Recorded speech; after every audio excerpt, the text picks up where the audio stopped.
The wind on the high plains did not just blow. It scoured. It carried the grit of 1,000 miles of broken mesas and dried creek beds, peeling the paint from wagon wheels and the hope from men's souls. Here, in the shadow of the Absaroka Range, the land was a ledger kept in red dirt and gray sagebrush. It tallied every drop of water and every hour of daylight, and it charged a high price for mistakes.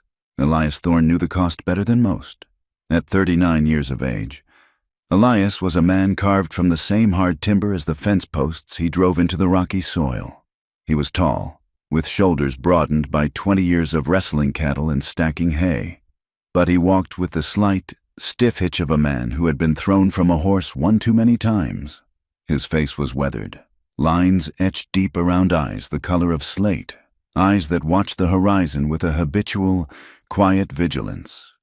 He rode the southern perimeter of his property, a stretch of land that bordered the Badlands where the earth cracked open into useless gullies. It was late October, 1887. The air already held the metallic tang of coming snow. Elias pulled the collar of his sheepskin coat higher. He lived a life of strict routines, a fortress built against the chaos of grief.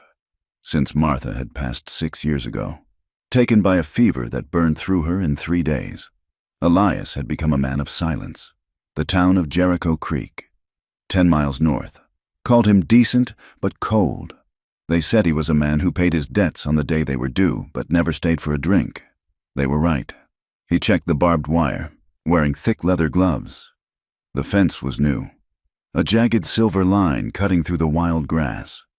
He tested the tension of the top strand. It sang a high, tight note in the wind. Then his horse, a roan gelding named Banjo, shied violently to the left. Elias steadied the animal with a firm hand and looked down into the wash. At first, he thought it was a calf, perhaps a stray from the vein herd that had wandered and died of thirst. The shape was huddled, half buried in a drift of dead tumbleweeds. He dismounted, his boots crunching on the gravel. As he descended the slope, the shape resolved into colors that did not belong to the earth. The faded blue of calico and the stark, terrible white of skin exposed to the sun. It was a woman.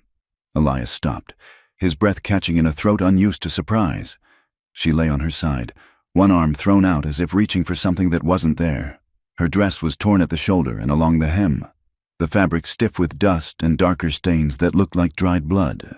Her hair, loose and matted with burrs, obscured her face. He knelt beside her, removing a glove to check for a pulse at her neck. Her skin was cold, frighteningly so, but there was a faint, thready beat beneath his fingers.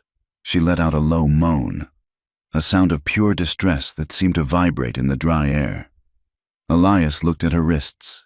They were bruised, dark purple marks circling the delicate bones.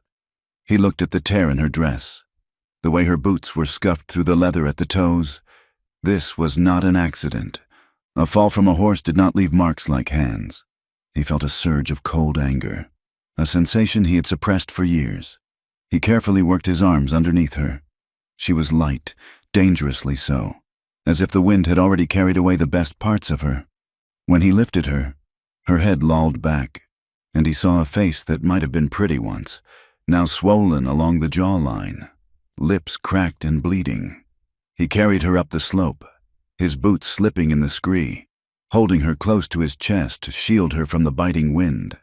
He did not know who she was. He did not know what trouble she brought with her. He only knew that leaving her here was a death sentence. And Elias Thorne, for all his coldness, was not a murderer. He managed to get her onto the saddle, mounting behind her and holding her upright with one arm wrapped around her waist. The ride back to the ranch house was slow.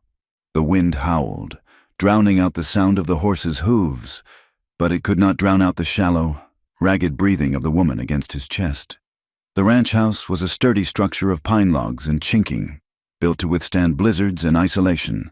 Inside, it was clean, ordered, and silent. The air smelled of wood smoke and old leather. Elias carried the woman into the main room and laid her on the settee near the cast iron stove. He added wood to the fire, building it up until the iron ticked with heat. Then he fetched a basin of warm water and a clean cloth. He hesitated. He was a man who lived alone. The propriety of the situation gnawed at him, the voice of the town whispering in his ear, but looking at the grime in her wounds. He pushed the thought away. He dipped the cloth and began to clean her face. He moved with a rough gentleness, the same way he tended to a hurt foal. He wiped away the blood from her lip, the dirt from her forehead. She shifted, her eyes flying open. They were wide, dark, and terrified. She scrambled backward, pressing herself against the rough fabric of the settee, her legs kicking out weakly. She gasped, her hands flying up to cover her face, as if expecting a blow. "Easy," Elias said, his voice low and gravelly. He held his hands up, palms open. "You are safe. You are at the Thorn Ranch." The woman stared at him, her chest heaving. She looked around the room, scanning the door, the window, the rifle on the mantel, and finally, back to him. She looked like a trapped animal, vibrating with the instinct to run even though her legs could barely hold her. "I have no money," she rasped. Her voice was broken, dry as the dust outside. "If you want payment, I have nothing." Elias felt a crack in his composure. He lowered his hands slowly. "I do not want your money. Miss, I found you in the wash near the south section. You were half dead." She flinched when he took a step toward the water bucket. "Don't," she whispered. "I am getting you water," Elias said firmly. He dipped a tin cup into the bucket and set it on the small table beside her, then retreated to the other side of the room, leaning against the heavy oak table. "Drink, slowly." She watched him, her eyes tracking his every movement. She reached for the cup with a trembling hand, drinking greedily, spilling water down her chin. She choked, coughed, and drank again. "Who did this to you?" Elias asked. The question made her freeze. The cup clattered to the table. She curled in on herself, pulling her torn skirt down to cover her boots.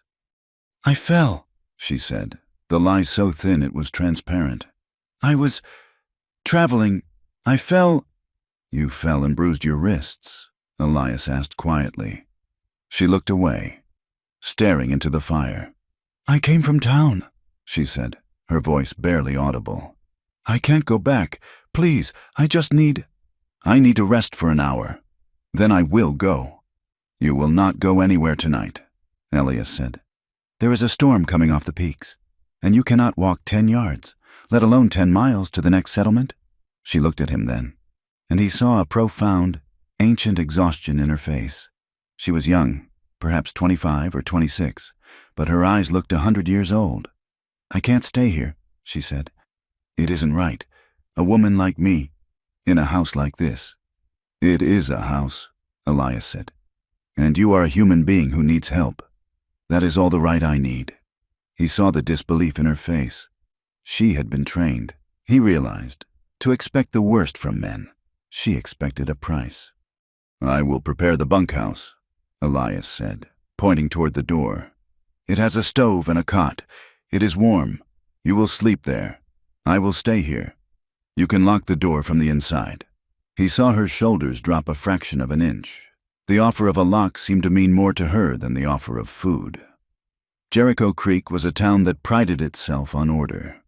It had a church with a bell that had been hauled all the way from St. Louis, a bank with a heavy iron safe, and a social hierarchy as rigid as the strata of rock in the canyon walls. It was ruled by a trinity of power. There was Silas Vane, the cattle baron whose herds grazed on half the county, Reverend Caldwell, a man who preached fire on Sunday and counted tithes on Monday, and Marshall Coburn, a lawman who believed that peace was best kept by keeping certain people quiet. To Jericho Creek, order meant everyone knowing their place. Men worked and provided. Women were virtuous and silent. Anything that fell outside those lines was a threat to the moral health of the community. Rumors in Jericho Creek traveled faster than a telegraph wire. For 3 days, the woman, who gave her name only as Lydia, stayed in the bunkhouse. Elias kept his word. He brought her food, stew with chunks of beef, biscuits with honey, strong coffee. He would knock on the door, wait for her to unlatch it, and set the tray on the crate just inside. He saw the way she watched him. She watched his hands specifically. She seemed waiting for them to turn into fists or grasping claws. On the second evening, the wind died down, leaving a silence that rang in the ears. Elias sat on the porch of the main house, mending a bridle. Lydia came out of the bunkhouse, wrapped in one of his old wool blankets. She stood by the railing, looking out at the darkening plain. "You have a lot of land," she said. Elias looked up. "Enough to keep me busy.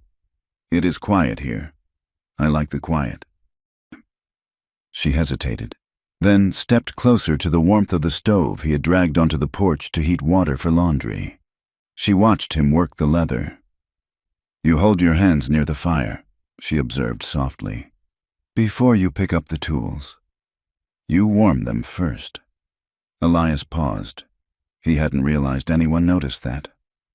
"Old breaks," he said. "The cold gets into the knuckles." "My father had that," she said, the words slipping out before she could catch them. She clamped her mouth shut, as if she had revealed a state secret. Elias did not press her. Instead, he noticed something about her. "You eat the bread first," he said, "and you hide a piece in your pocket every time I bring a tray." Lydia stiffened, her hand going instinctively to her apron pocket. Her face flushed with shame. I'm sorry. I will put it back." "Keep it," Elias said, keeping his eyes on the bridle. "I am just saying, there is plenty of flour in the larder. You do not need to hoard it." "You will not go hungry here." She stared at him, her eyes searching for the trick. Men did not give without taking. That was the law of the world she knew. But Elias simply went back to stitching the leather, his head bowed, asking for nothing. It was a small thing, but the air between them shifted. It wasn't trust, not yet, but it was a cessation of immediate hostilities. The secret could not last. On the fourth day, a peddler named Tobias rattled his wagon up the long drive to the Thorn Ranch. Tobias was a man with a wandering eye and a loose tongue, selling pots, pans, and news from the wider world. Elias was out in the pasture. Lydia, feeling stronger, had ventured out to the well to draw water. She wore a dress Elias had found in a trunk of Martha's old things, a simple gray cotton that was slightly too big for her. Tobias pulled his mules to a halt. He looked at Lydia, standing by the well, the wind whipping the gray dress around her legs. He squinted, a slow, gap-toothed smile spreading across his face. "Well now," Tobias said, leaning down, "if it ain't the little bird from the red slipper, I heard you flew the coop. Darling, folks in town are mighty curious about where you landed." Lydia dropped the bucket. It clanged against the stones. She backed away, her face draining of color. "I don't know you." "Oh, everyone knows everyone." Tobias chuckled. "Does Elias know what kind of stray he's taken in? Does he know the trouble that follows a skirt like yours?" Elias rode up then, banjo moving fast. He put the horse between the wagon and the woman. His face was hard. "State your business." "Tobias," Elias said, his hand resting near his hip.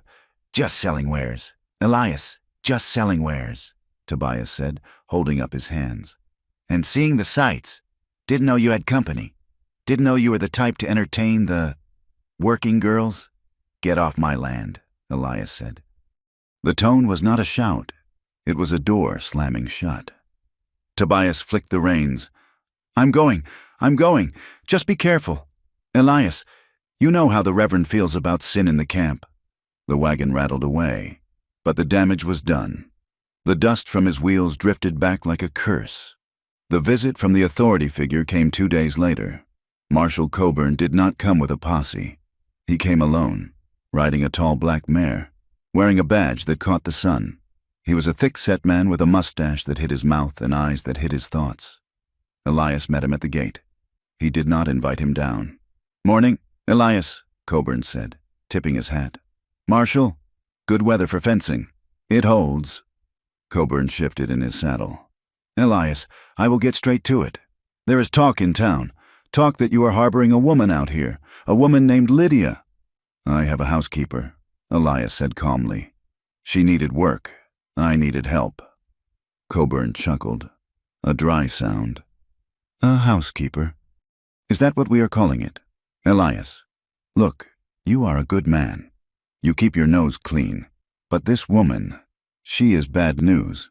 She was involved in an incident at the Red Slipper. There are accusations. Theft. Immorality. Is there a warrant? Elias asked. Not yet, Coburn said, his voice dropping an octave. But Silas Vane is asking questions, and the Reverend is talking about the sanctity of our community. You don't want to be on the wrong side of this. Send her on. Elias, put her on a stagecoach to Denver. Get her out of here before the mud splashes on you. She is not well enough to travel, Elias said, and I do not turn people out to the wolves. Coburn's eyes narrowed. She is not people, Elias. She is a ruin, and if you keep her here, you are telling the town that you stand with her kind against decent folks. Think on it. Coburn turned his horse and rode away. Inside the bunkhouse, Lydia had been standing by the window, pressed against the wall so she could not be seen. She had heard every word. She is a ruin. She looked at her hands. They were shaking. She knew how the story ended. She had seen it happen to other girls. First the whispers, then the stones, then the fire. She could not let that happen to the man who had given her a blanket and asked for nothing. That night, the moon was a sliver of ice in the sky. The wind had picked up again, howling around the eaves of the house. Lydia packed her few belongings, a comb, a handkerchief, the extra biscuit she had saved, into a small bundle. She took off the shoes Elias had lent her, not wanting to make a sound on the floorboards. She would walk barefoot until she was clear of the ranch yard. She opened the bunkhouse door. The cold hit her like a physical blow. She shivered, pulling the shawl tight, and stepped out into the dark dirt. She made it to the main gate before a shadow detached itself from the porch of the main house. "Going somewhere?" Lydia gasped. Spinning around, Elias stood there, a lantern in his hand. He was not holding a weapon, just the light. "I have to go," she said, her voice trembling. "I heard the marshal. They will come for you. Elias, they will destroy you for keeping me." "Let them come," Elias said. He did not move to grab her. He simply stood in the path, a solid block of resistance against the wind and her fear. "You don't understand," Lydia cried, the panic rising in her chest. "You don't know what they do. They will ruin your name. They will burn your fences. They will hurt you just to get to me." "I am not afraid of Silas Vane or the Reverend," Elias said. "And I am not afraid of a town that thinks cruelty is a virtue." "Why?" she demanded, tears freezing on her cheeks. "Why are you doing this? I am nothing to you. I am just a stray you found in a ditch." "You don't owe me this." She stepped closer, her bare feet numb in the cold dirt, her desperation breaking through the walls she had built. "Please stop doing that forbidden thing," she cried, her voice cracking with the weight of it. Elias looked at her, confused for a moment. "What forbidden thing?" "Treating me like I am human," she shouted, the words tearing out of her throat. "Protecting me, feeding me, looking at me without seeing dirt.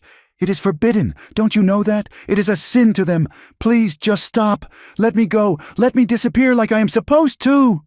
The wind howled between them, carrying her words away into the vast darkness. Elias set the lantern on the fence post. He walked up to her. He did not touch her, but he stood close enough to block the wind. "I cannot do that," he said. His voice was steady, anchoring the night. "I lived my life worrying about what was proper. Lydia. I buried my wife, and I followed the rules, and I lived in a cold, empty house, because that is what a decent man does. But I will not look at a woman who has been beaten and starved and tell her she is worth less than my reputation." He looked her in the eye. "It is not forbidden to be kind. If they hate me for it, then let them hate me. But you are not leaving this ranch to die in the cold. Not tonight, not ever, unless it is your choice to go to a better life." Lydia stared at him. For the first time in years, the terrifying calculation in her head stopped. She looked at this man, this weathered, stubborn, quiet rancher, and saw a wall that would not crumble.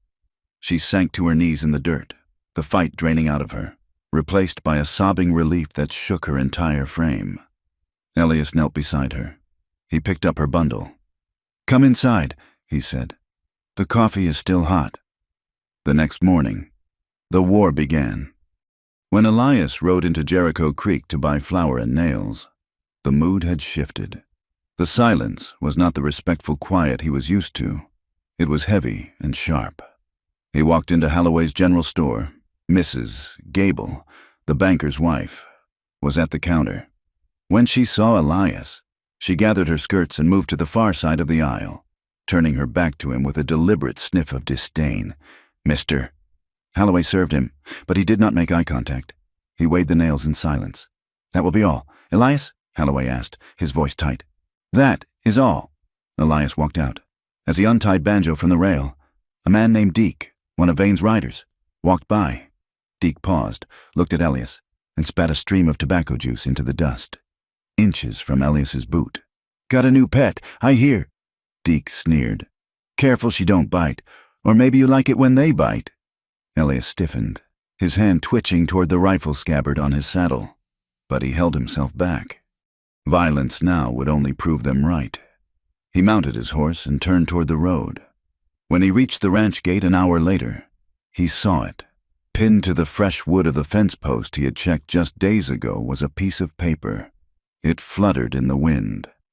Elias leaned down and pulled it free. The handwriting was jagged, likely scrawled with a piece of charcoal. "Sin breeds sin. Cast out the whore, or the fire comes." Elias crushed the paper in his gloved fist. He looked toward the house, where smoke was rising from the chimney, a sign of life, of Lydia cooking, of a home that was no longer empty. He put the paper in his pocket. The wind scoured his face, cold and hard. He nudged Banjo forward, riding not toward retreat, but toward the fight of his life. The frost came early that year, a sharp, white silence that coated the sagebrush and froze the water in the troughs before the sun could crest the mesas. It was the kind of cold that found the gaps in the chinking of the log walls and settled into the bones. Elias Thorne stood at the kitchen table, a heavy leather-bound ledger open before him. The smell of coffee and frying bacon filled the room, a domestic scent that still felt strange to him after years of cold mornings and stale biscuits. Lydia stood by the stove, her back to him. She was turning the bacon with a long fork, her movements efficient but tense. She wore a dress he had bought from the catalog, a sturdy calico that fit her better than Martha's old things, though he tried not to notice how the cinched waist emphasized the curve of her hips. "Lydia," Elias said. She turned, the fork pausing in midair. Her eyes were wary, always expecting a dismissal. "I have been looking at the accounts," he said, tapping the ledger. "The ranch needs a bookkeeper. My handwriting is poor, and my math is slow. And I need someone to manage the stores, cook for the hands during roundup, and mend the tack." Lydia lowered the fork. "I have been doing the cooking." "Elias, and the mending." "Yes," Elias said, "but you have been doing it for keep. That ends today." He dipped a pen in the inkwell and wrote a line in the book. "I am hiring you, $15 a month, plus room and board. You are on the payroll, same as Gideon and the boys. You are an employee of the Thorne Ranch." Lydia stared at him. "You are paying me?" "I am paying you for work done," Elias said, his voice flat, trying to keep the emotion out of it. "It makes it legitimate. If anyone asks, you are not a guest. You are hired help. It is a business arrangement." He saw the understanding dawn in her eyes. It was a shield. He was giving her a title, a reason to be there that the town could not easily tear down with words like kept woman or strumpet. It was a flimsy shield against the hatred of Jericho Creek, but it was the only one he had. "I can write," Lydia said softly. "My father was a school teacher before the war. I can keep your books." "Good," Elias said, closing the ledger. "Then it is settled. The first month is paid in advance." He placed 3 $5 gold pieces on the table. She looked at the gold, then up at his face. "Thank you," she whispered. Elias nodded and turned to grab his coat. He could not look at her too long. The sight of her in his kitchen, safe and warm, stirred an ache in his chest that he had thought buried with Martha. It was a dangerous feeling, a betrayal of the dead, or so it felt in the cold light of morning. The work was hard, and the land was unforgiving. The high plains did not care about human dramas. They cared only about survival. The wind blew incessantly, drying the soil until it cracked. The cattle drifted toward the canyons, seeking shelter from the biting gusts. And Elias spent his days riding the fence lines, searching for breaks. Lydia worked with a ferocity that matched the landscape. She scrubbed laundry in boiling water until her knuckles were red and raw. She swept the bunkhouse, organized the pantry, and sat by the fire in the evenings, tallying the columns of figures in Elias's ledger. It was during these evenings, while the wind rattled the window panes, that the pieces of her past began to fall onto the table like dry leaves. "I was not always in the saloon," she said one night, her voice low. She was mending a tear in Elias's canvas coat. "My family came west from Ohio when I was 10. We had a claim near the river, but the fever took my mother, and the river took my father 2 years later during the floods." Elias watched the fire. "You were alone?" "I had a brother," she said. The needle flashed in the firelight. "Thomas, he was older. We went to Jericho Creek to find work. He worked at the mill. I found a place at the boarding house, cooking and cleaning. We were going to save enough to buy a small plot, just a garden and a house." She paused, biting the thread. "Thomas died in the mill accident 3 years ago, the one where the main beam snapped. After that, I had no protection." Elias remained silent, giving her the space to speak. "I stayed at the boarding house," she continued, her voice tightening. "But the owner sold it to Silas Vane's nephew. He turned the front parlor into a saloon. He told me I would serve drinks now, not just food. I tried to leave. Elias, I tried." "I know," Elias said. "There was a man," she said, staring at the coat in her lap. "A friend of the marshal. He decided he wanted more than a drink. He cornered me in the pantry. I hit him with a skillet. I broke his nose." She looked up, her eyes swimming with unshed tears. "They said I lured him back there. They said I tried to rob him. The marshal said if I didn't want to go to jail, I had to work it off. They made me into what they said I was. And when I finally fought back again, last week, when I bit the hand that tried to hold me down, I just ran." Elias felt a cold rage settle in his gut, heavy and sharp. He knew the man she spoke of. He knew the marshal. He knew how the machinery of the town chewed up the weak to feed the appetites of the strong. "You are not that thing they made you," Elias said, his voice rough. "You are Lydia Harper, and you are the bookkeeper of this ranch." He saw a single tear track through the dust on her cheek. He wanted to reach out and wipe it away. He wanted to pull her from the chair and hold her until the shaking stopped. But he stayed where he was, gripping the arms of his chair. He was a man of 40, a widower. He had no right to touch her, not when she had been hurt by every man who had ever reached for her. The tension between them grew, not from words, but from the silence. It lived in the small spaces where their lives overlapped. One afternoon, Elias decided she needed to know how to handle a firearm. The threats from town were becoming more than just paper notes. Riders had been seen watching the ranch from the ridge. He took her out behind the barn, setting up tin cans on the fence posts. He handed her his Winchester repeater. "It is heavy," he warned. Lydia took the rifle, the weight of it surprising her. She fumbled with the lever. "Here," Elias said. He stepped behind her. He did not mean to get so close, but he had to show her how to brace the stock against her shoulder. His chest brushed her back. He could smell the soap she used, lavender and lye, and the warmth of her hair. He reached around her arms to adjust her grip. His large, calloused hands covered hers. "Keep your elbows down," he murmured, his voice right at her ear. "Breathe out, squeeze, do not pull." Lydia froze. She did not pull away. She leaned back just a fraction of an inch, into his warmth. For a second, the rest of the world, the wind, the cows, the town, vanished. There was only the heat of his body shielding her from the cold air. Elias felt the contact burn through his shirt. He remembered the curve of Martha's back, the way she would lean into him on the porch, The memory hit him with the force of a physical blow. Guilt, sharp and agonizing. He stepped back abruptly, clearing his throat. "You have the stance," he said, his voice sounding harsh to his own ears. "Practice. I have to check the horses." He walked away fast, leaving her standing there with the rifle, the cold wind rushing back into the space he had left. He hated himself for the desire that uncoiled in his belly. He was protecting her. He could not be another man who looked at her and saw something to take. The town did not rest. The Sunday after he hired her, the prejudice began to tighten like a noose. Gideon, the oldest ranch hand, a man with skin like cured tobacco and a silent loyalty to Elias, brought the news from town. "They are talking, boss," Gideon said, leaning on his shovel in the stable. "Reverend Caldwell preached a sermon on the Jezebel in our midst. Said she is a rot that will spread. The women at the mercantile.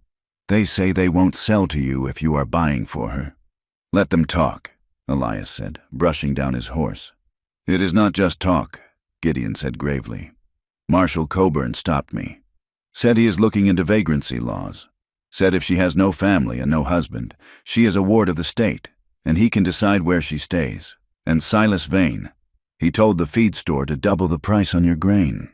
Elias stopped brushing. "Vane is squeezing the supply? He says your credit is no good anymore. Says a man who keeps a fallen woman can't be trusted to pay his debts." Elias threw the brush into the bucket with a clatter. It was one thing to insult him. It was another to threaten his livelihood. "Saddle the wagon," Elias said. "We are going to town."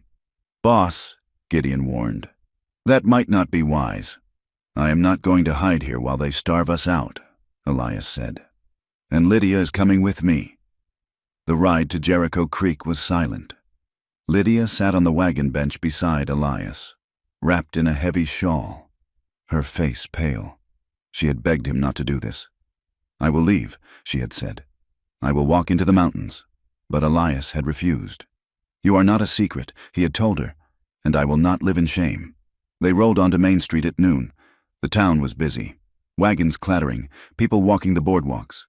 As Elias pulled the team to a halt in front of Holloway's general store, the noise seemed to die away. Heads turned. Conversations stopped mid-sentence. Elias set the brake. He jumped down and walked around to Lydia's side. He offered his hand. She hesitated, looking at the faces watching them. Faces she knew. Faces that had looked away when she was bruised. Faces that now looked at her with open disgust. "Take my hand," Elias said softly. "Look at me, not them." She took his hand. He gripped it firmly, his strength flowing into her, and helped her down. They walked toward the store. A group of women outside the millinery shop turned their backs in unison, pulling their skirts aside as if Lydia were contagious. "Shameless," one of them hissed, bringing her into the light of day. Elias ignored them. He opened the door to the general store and ushered Lydia inside. The store was warm and smelled of spices and sawdust. "Mister." Holloway stood behind the counter, looking nervous. "Elias," Holloway said, wiping his hands on his apron. I didn't expect you. I need 50 pounds of flour, 10 pounds of coffee, and winter boots for Miss Harper," Elias said, his voice ringing clearly in the quiet room. Holloway glanced at the other customers. "Elias, I can't." Vane said. "I am paying cash," Elias said, slapping a heavy leather pouch onto the counter. "Gold. Unless Silas Vane owns the U.S. Mint now. This money is good." Holloway looked at the gold, then at Elias's face. He nodded slowly. "Cash is cash, Elias." As Holloway measured the flour, a young woman emerged from the back room. It was Sarah, the schoolteacher's daughter. She was plain, quiet, and usually invisible. She walked up to Lydia, who was standing by a display of ribbons, trying to make herself small. Sarah held out a small tin. "For the dry skin," she whispered, pressing it into Lydia's hand. "The wind is hard this year." Lydia looked at her, shocked. My cousin was in trouble once," Sarah said quickly, her eyes darting to the door. "People can be cruel. Keep your head up." It was a small thing, a tiny crack in the wall of hatred, but it made Lydia straighten her spine. They left the store with their supplies, but the town had time to brew its poison. As they walked back to the wagon, a crowd had gathered. Not a mob. Not yet, but a knot of men standing by the watering trough. Deke was there, and a few of the saloon toughs. "Look at that," Deke called out. "Elias Thorne, walking his whore like a prize pony." Lydia flinched. Elias stopped. He handed Lydia the flour sack he was carrying and turned to face them. "You have something to say." "Deke?" Elias asked. "I say you are a disgrace." Deke spat. "Bringing that filth onto the street where decent women walk. The only filth I see is the man standing before me," Elias said. Deke stepped forward, his face reddening. "You think you're better than us? You think you can pick up the town's trash and play house?" Someone in the back of the group threw something. It was a rotten apple, soft and brown. It sailed through the air and struck Lydia on the shoulder, splattering wet pulp onto her cheek and her clean dress. The crowd laughed. A cruel, sharp sound. Lydia gasped, her hand flying to her face. The humiliation was a physical heat, burning her skin. She began to shake, the old terror rising up, the feeling of being small and dirty and helpless. Elias did not shout. He did not draw his gun. He moved with a terrifying calm. He stepped between Lydia and the men, his body becoming a wall. He took out his handkerchief and turned to her. "Hold still," he said. He wiped the pulp from her face. He did it slowly, deliberately, ignoring the men as if they were nothing more than buzzing flies. He cleaned her cheek, then her collar, then he turned back to Deke. Elias's eyes were like flint. "If anything else is thrown," Elias said, his voice low enough that they had to lean in to hear it, "I will not throw it back. I will break the arm that threw it, and I will start with you, Deke." The silence stretched, thin and tight as a wire.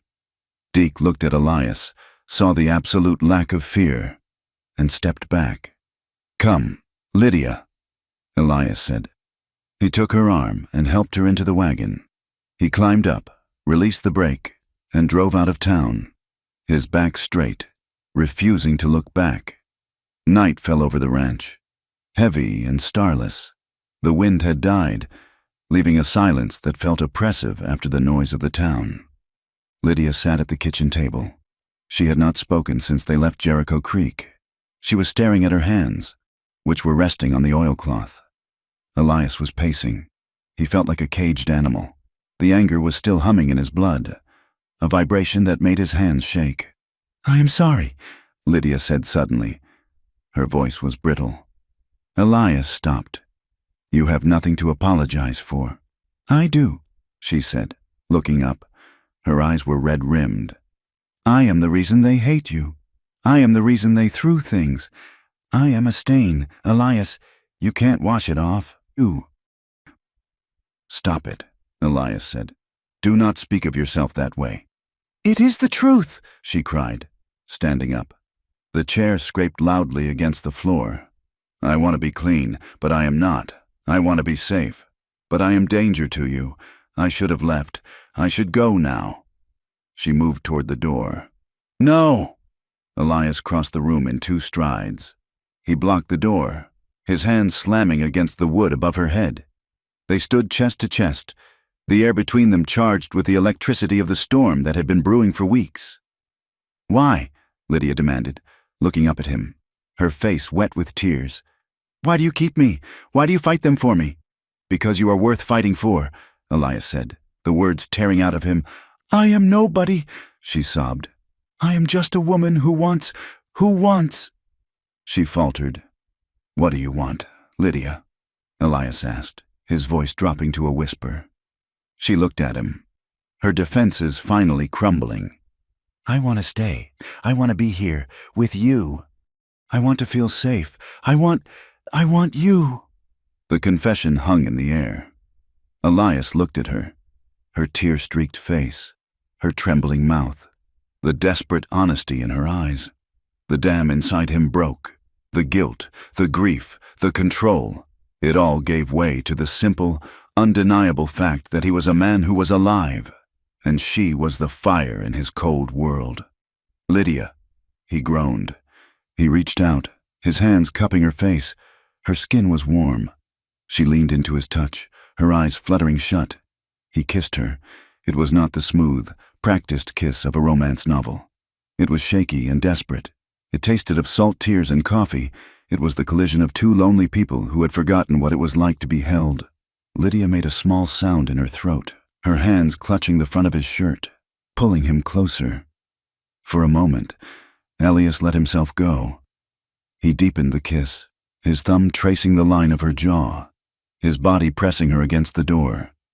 He felt the hunger in her, a matching force to his own. Then he remembered Deke. He remembered the bruise on her wrist. He remembered how easily men took what they wanted and called it right. He pulled back, breathing hard. He rested his forehead against hers. His eyes closed. "Elias?" she whispered, her voice trembling. He kept his hands on her face, but he did not move to unbutton her dress. He did not move to carry her to the bedroom. "I want this," he said, his voice raspy. "I want you. Lydia, God help me, I do." "Then why did you stop?" He opened his eyes and looked at her. "Because you are scared, because you have been hunted, and I will never, ever make your body a battlefield again. When we do this, if we do this, it will be because we are free, not because you are afraid to say no." Lydia looked at him, and fresh tears spilled over. But these were not tears of shame. She reached up and touched his lips with her fingers. "Thank you," she whispered. Elias kissed her forehead, a benediction. "Go to sleep. Lydia, lock the door. You are safe here." He stepped away, his body aching with the effort of leaving her, and walked to the window to look out at the dark. He stood there for a long time, watching the night. And then he saw it. In the distance, on the southern ridge, a flicker of orange light. It grew brighter, flaring up against the black sky. It was not the sunrise. "Elias?" Lydia asked from the table. Elias grabbed his rifle from the rack. His face settled back into the hard lines of the rancher. "The protector." "Get down," he said. "They cut the fence." The orange light grew. It was the hay shed. They had set the winter feed on fire. Order had come to Jericho Creek. The charred remains of the hay shed stood like a blackened skeleton against the gray sky. A constant reminder that the heat in Jericho Creek was rising. The fire had taken 3 tons of winter feed. It was a calculated blow, precise and cruel, meant to force a surrender without firing a shot. Elias Thorne did not surrender. He worked with a grim fury, his days measured in the swing of a hammer and the grunt of lifting beams.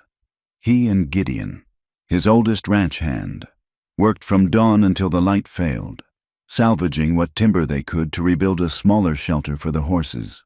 The wind had turned bitter, carrying the scent of snow from the peaks, and the cattle were drifting, restless and hungry, toward the sparse grazing in the sheltered draws. Lydia Harper did not hide in the house. She had traded her calico skirt for a pair of trousers cut down from an old pair of Elias's, cinched tight with a belt. The town would have called it a scandal. Elias called it practical. She hauled water, her hands reddened by the cold. She cooked heavy meals of beans and cornbread to fuel the men. She sat up late into the night, the ledger open, calculating how much grain they could afford to buy from the next county over, bypassing the blockade in Jericho Creek. She was not magically healed. The bruises on her soul were deeper than the ones fading from her wrists. One afternoon, while she was hanging laundry on the line behind the house, the wind snapped a sheet loudly. Lydia dropped the basket, falling into a crouch, her arms over her head, her breath coming in short, terrified gasps. The sound had been too much like a gunshot. Elias, who was oiling a harness on the porch, saw it. He did not rush over and coddle her. He knew that pity was a poison to someone trying to regain their strength. Instead, he spoke from where he sat, his voice calm and carrying over the wind. "It is just the wind. Lydia, the sheet snapped. Look at it." Lydia slowly lowered her arms. She looked at the white fabric dancing on the line. She looked at Elias, who was watching her with steady, unblinking eyes. He was anchoring her to the present. "I am sorry," she said, standing up and brushing the dirt from her knees. "Do not apologize for flinching," Elias said, returning to his work. "Just remember to stand back up." But the tension on the ranch was not just from the outside. It was festering within. Elias had 3 hands. Gideon was loyal to the bone. The other 2, younger drifters named Sims and Caleb, were growing uneasy. Caleb, a man with a narrow face and a habit of listening to gossip, watched Lydia with a mixture of sullen resentment and leering curiosity. "It ain't right, boss," Caleb muttered one evening at the supper table. He pushed his plate away. "We're losing money. People in town are saying this place is cursed. I heard Deke say they might burn the bunkhouse next. I didn't sign on to get roasted in my bed over a—" He flicked his eyes toward Lydia, who was pouring coffee. He didn't finish the word, but it hung in the air, ugly and heavy. Lydia's hand didn't shake, but her jaw tightened. "You signed on to work cattle and mend fences," Elias said. His voice was soft, dangerously so. He cut a piece of steak with surgical precision. "If the work is too hard for you, Caleb, or the company too refined for your taste, you can draw your pay tonight." Caleb looked at Elias, then at the rifle leaning against the wall. He spat on the floor. "I'll take my pay.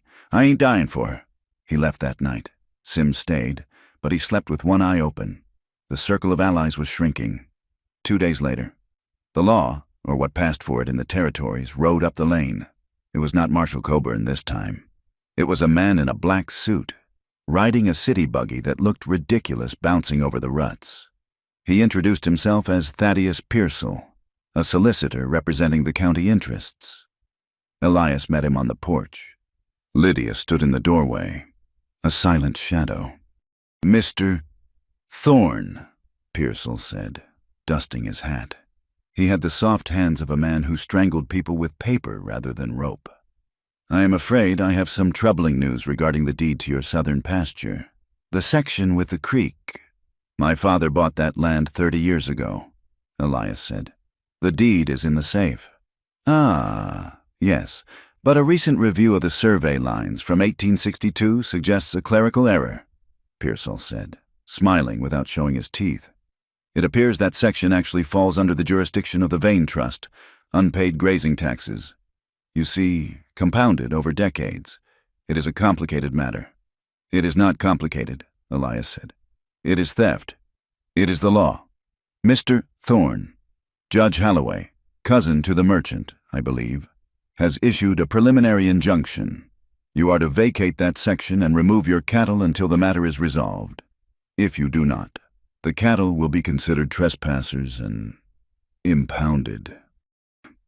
"Impounded means stolen by Silas Vane," Elias said. "I simply deliver the message." Pearsall said, climbing back into his buggy. "Oh, and Mr. Thorne, these legal battles can be very expensive. A man with a compromised reputation might find it hard to secure a loan for a defense." He tipped his hat to Lydia. "Ma'am." The buggy rattled away. Elias stood gripping the porch railing until the wood groaned.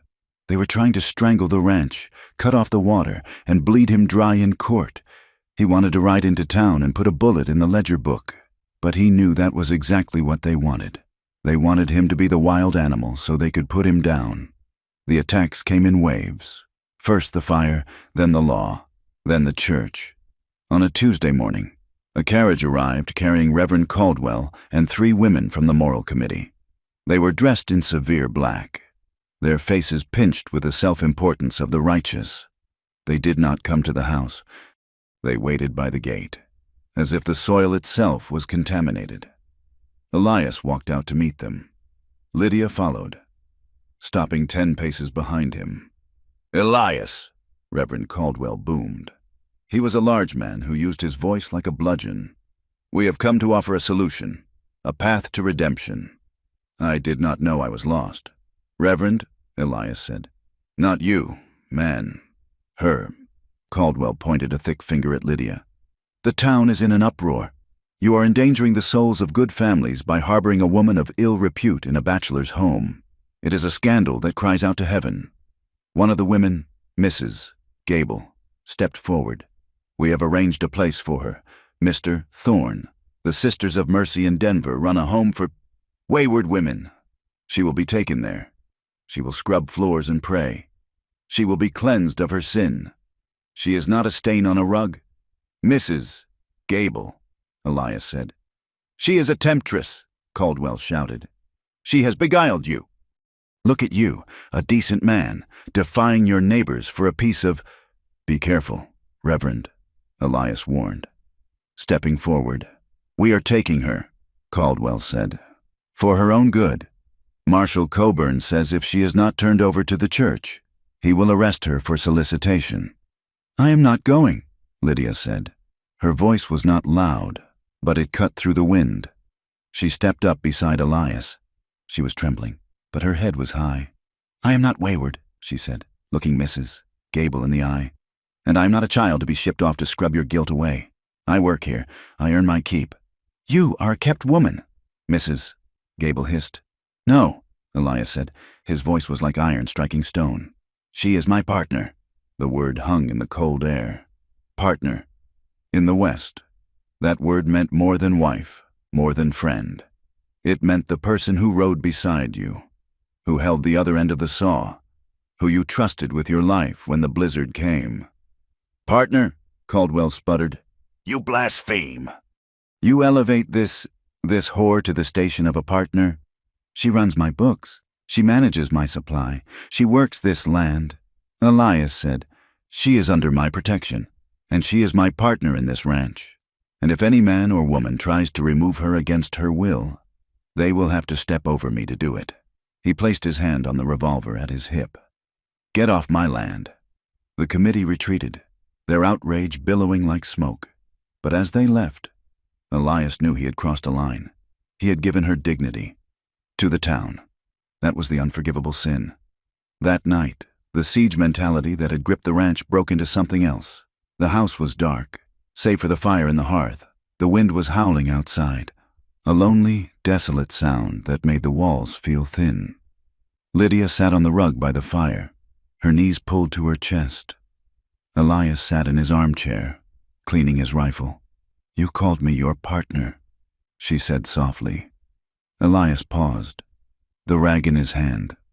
"It is the truth. They will kill you for it. Elias, they can't stand it." "Let them try." She turned to look at him. The firelight cast shadows across her face, highlighting the new strength in her jaw and the old sadness in her eyes. "Why?" she asked. "Why do you stand in the fire for me?" Elias set the rifle down. He leaned forward, his elbows on his knees. "Because before you came, I was already dead. Lydia, I was just walking around doing chores. You woke me up." The distance between them, usually maintained by a rigorous wall of propriety, suddenly seemed foolish. They were two people in a wooden box in the middle of a hostile ocean. Lydia stood up. She walked to him. She did not look frightened. She looked starved. Starved for a touch that didn't hurt, for a word that wasn't a transaction. "Elias," she whispered. He stood. He towered over her, but he made himself small, bowing his head. When he reached for her, his hands were shaking. She stepped into him, pressing her face against his chest. He wrapped his arms around her, and the contact was like a shock. It wasn't the frantic, tearing lust of a saloon encounter. It was a wave of desperate tenderness. "I am afraid," she admitted into his shirt. "I know," he murmured into her hair. "I am too." "Not of you," she said, looking up. "Never of you." He kissed her then, and the restraint of the last weeks shattered. It was a hungry, deep kiss.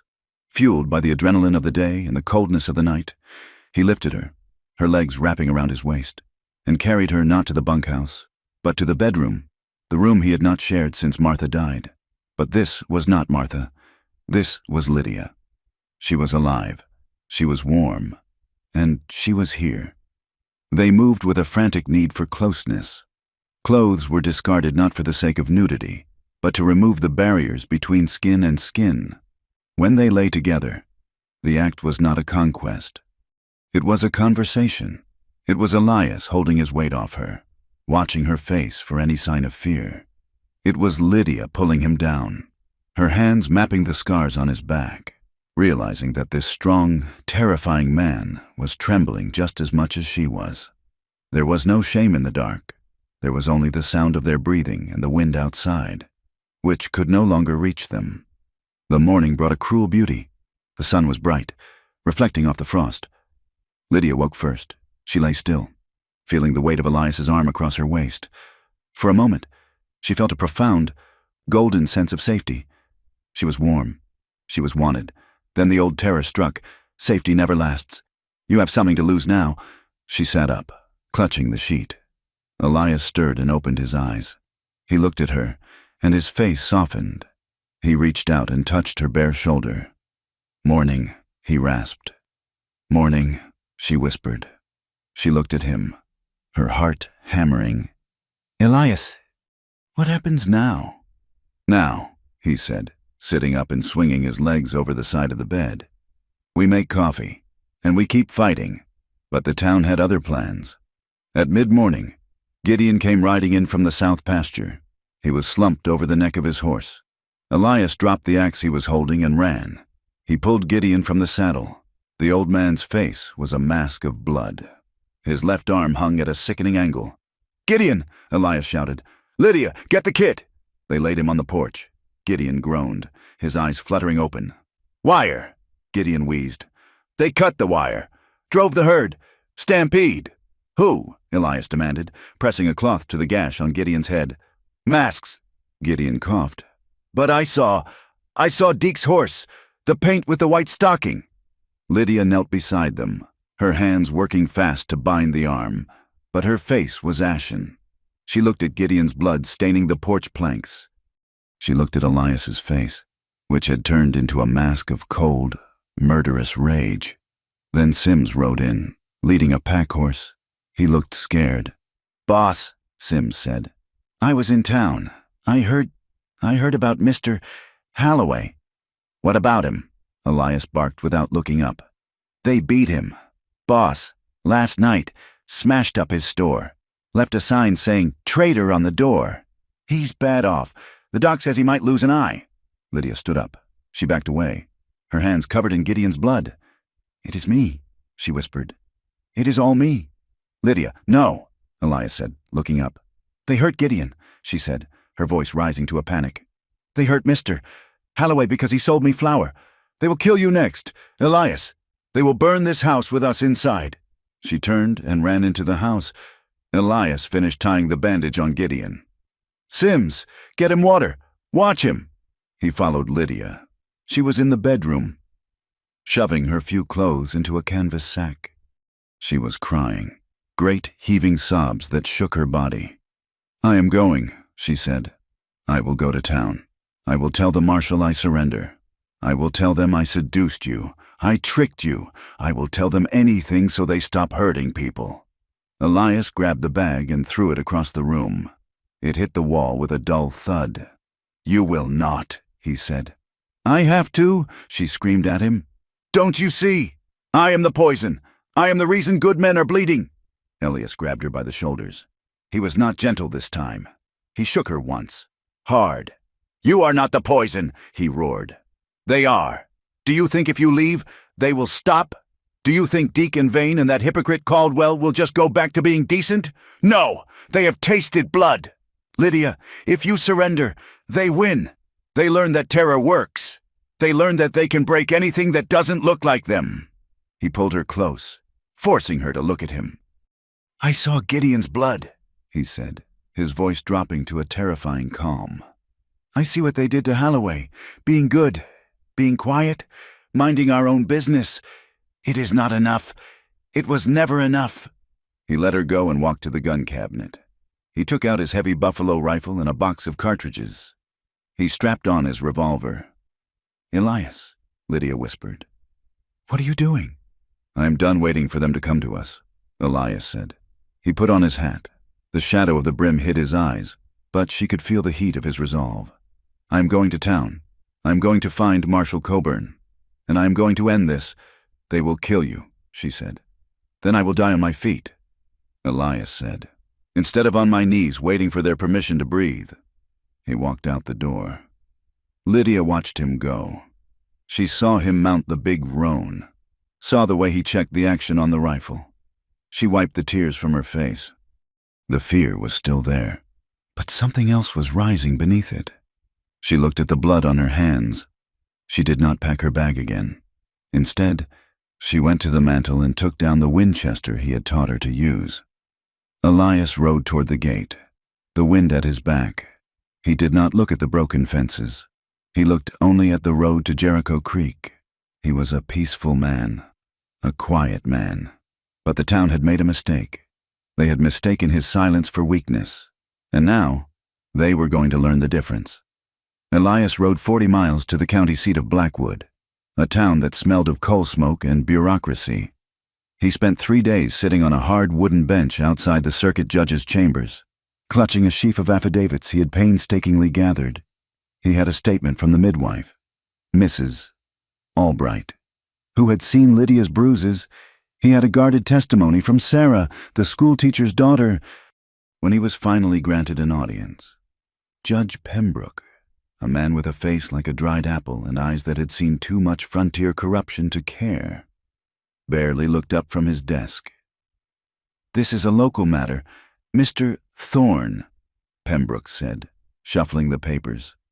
"Assault is a crime, yes, but without a witness willing to testify against a specific man, and with the marshal of Jericho Creek disputing the events, it is your word against the town's, and frankly, your reputation has taken a battering of late."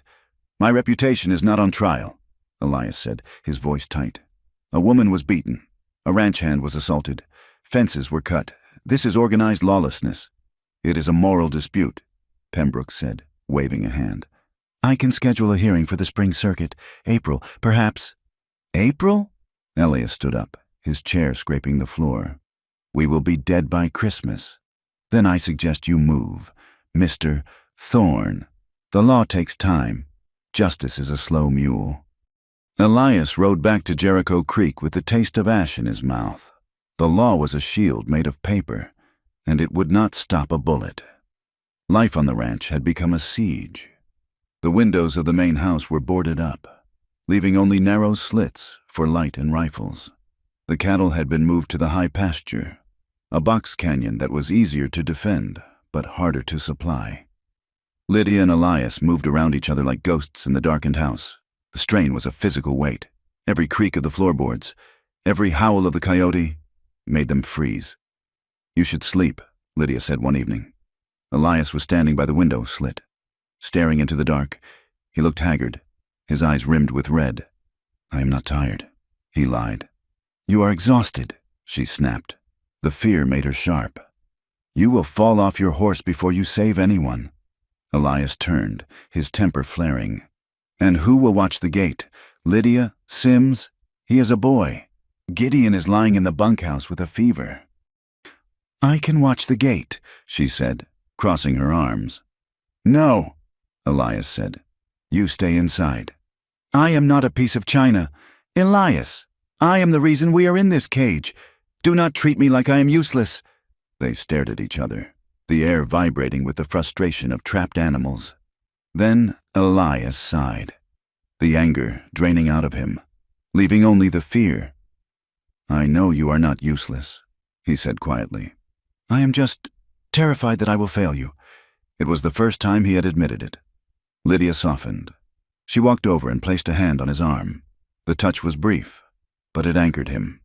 "We are just tired," she whispered. The next day, Elias rode to the edge of town to meet a contact, Pearl, the madam of the Golden Garter. She had sent a boy with a note, asking to meet by the old mill. It was a risk, but Elias needed to know the enemy's mind. Pearl was a large woman with dyed red hair and eyes that were surprisingly kind. She smoked a cheroot, leaning against the rotting wood of the mill. "You are a fool, Elias," she said by way of greeting. "Likely," Elias admitted. "They are coming for her," Pearl said, watching the smoke drift.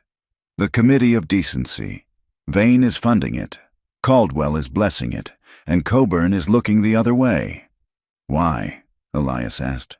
Why do they hate her so much? She did nothing? Pearl laughed, a harsh, dry sound. Oh, honey, you think this is about what she did? It is about what she is. She is the mirror. Elias, half the men in that town visited the boarding house when Vane's nephew turned it into a sty. They know what happened to her. They know what they did, or what they watched happen. If she walks around with her head high, if a decent man like you treats her like a lady, then they have to look at themselves, and they don't like what they see. It is easier to call her a devil and burn her than to admit they are the sinners. She flicked the ash into the creek. They want a scapegoat. You are denying them their sacrifice. As Elias rode back, he was intercepted. Silas Vane sat on a massive bay horse at the crossroads, flanked by 2 armed riders.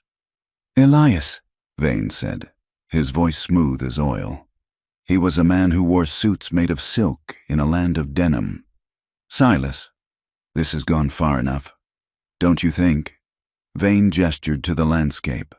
Halloway is blind in one eye. Your man Gideon is crippled. People are getting hurt. You would know about that, Elias said. I am a businessman. I like peace. Vane said, so here's the offer. You hand the girl over to the marshal. She goes on the stagecoach, away from here. You sign the deed for the creek section over to the trust to cover the back taxes. We drop the lawsuits. The town forgets. You go back to being the decent, quiet widower. Elias looked at Vane. He looked at the hired guns. And what happens to her when the stagecoach leaves? Elias asked. Vane shrugged. She finds her level. Water always does. Elias tightened his grip on the reins. There is no deal. Silas, not for an acre of land, not for a blade of grass, and certainly not for her. Vane's face hardened. Then you are choosing ruin. Elias, tonight, the town is done talking. Elias rode banjo hard, the hooves thundering against the frozen earth. He hit the ranch yard at a gallop. Sims, he shouted. Get the horses into the corral. Bar the barn doors. Lydia ran out onto the porch, the Winchester in her hand.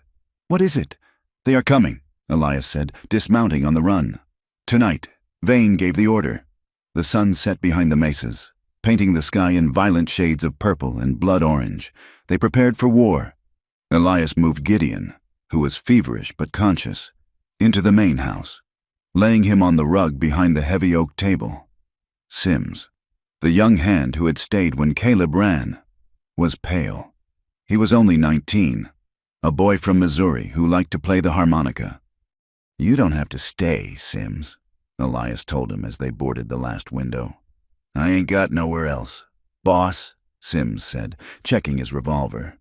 And I don't like bullies. They doused the lamps. They waited. The moon rose, high and cold. The wind whistled through the gaps in the boards. Lydia sat on a crate by the window, the rifle resting on the sill. She was not shaking. She had passed beyond fear into a cold, crystalline focus. Do you remember the first day? She asked softly in the dark. I remember, Elias said from the other side of the room. I told you to let me go. You should have listened. I have made many mistakes in my life, Elias said. That was not one of them. Then they heard it, the low rumble of hooves, the sound of men shouting, bolstered by whiskey and righteousness. Torches appeared on the ridge, a snake of fire winding down toward the house. There were at least 20 of them. Steady, Elias whispered. Do not fire unless they breach the fence. The mob stopped at the main gate. Elias stepped out onto the porch. He held his buffalo rifle across his chest. He stood in the pool of light cast by the porch lantern, a perfect target, but he needed them to see him. Go home, Elias's voice boomed out. This is private property. We want the woman, a voice shouted. It sounded like the blacksmith. Send out the whore, and we leave you be. There is no one here but free citizens, Elias shouted back. Step past that gate, and you are trespassing. I will defend my home. A bottle smashed against the gatepost. A torch was thrown, arching through the night sky. It landed in the dry brush near the bunkhouse. Burn them out, someone screamed. The gate burst open. Horses surged through. Now, Elias yelled. He raised the rifle and fired into the air. a warning shot that sounded like a cannon. The mob did not stop. They were past reasoning. Bullets began to thud into the logs of the house. Glass shattered. Lydia fired from the window. She aimed low, at the ground in front of the horses, trying to turn them. She worked the lever with a mechanical precision. Crack, click, clack, crack. Sims was at the side window. "They're circling around. They're going for the back door. Cover the back, Sims!" Elias shouted, firing again, this time hitting a rider's shoulder, knocking him from the saddle. The yard was chaos. Smoke from the burning brush drifted across the porch.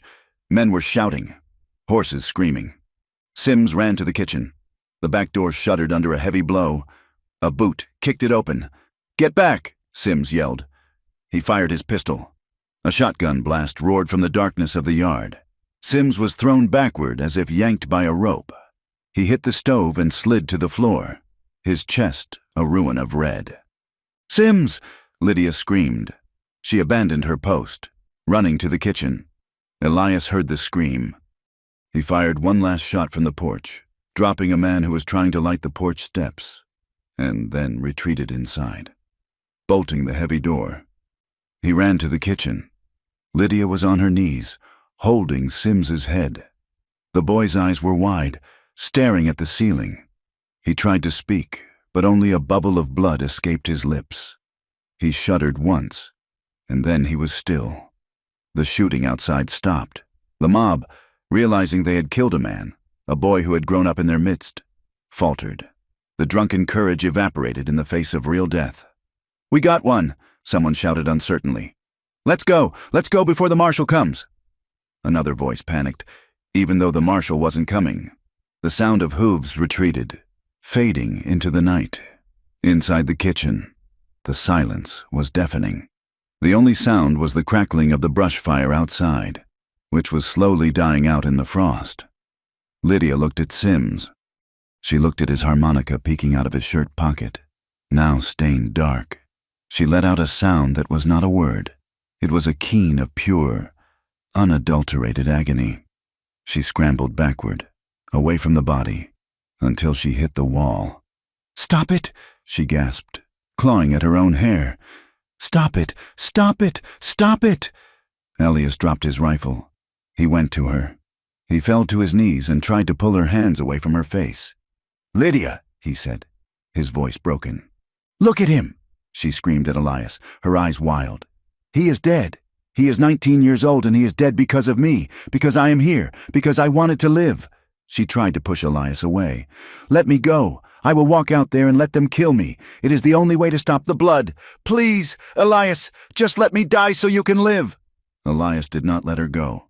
He grabbed her wrists, overpowering her frantic struggles. He pulled her hard against his chest, wrapping his arms around her so tight she could not move. "No," he growled into her ear. "No," she sobbed, her body convulsing. "It's forbidden," she choked out. "Being happy, being safe. It's forbidden for me. The price is too high." Elias held her while she shook, his own tears cutting tracks through the soot on his face. He looked at Sim's body. He looked at the bullet holes in his walls. "The forbidden thing," Elias said, his voice low and vibrating with a new, terrifying clarity, "is not loving you, Lydia. It is not us. It is them. It is their belief that cruelty is righteousness. It is their belief that they own the right to say who lives and who dies." He pulled back enough to look at her. His hands framed her face, smearing blood and soot on her skin. "We are alive," he said fiercely. "Do you hear me? We are alive." Lydia looked at him. She saw the grief in his eyes, but she also saw the love. Not a soft, poetic love, but a love forged in iron and fire.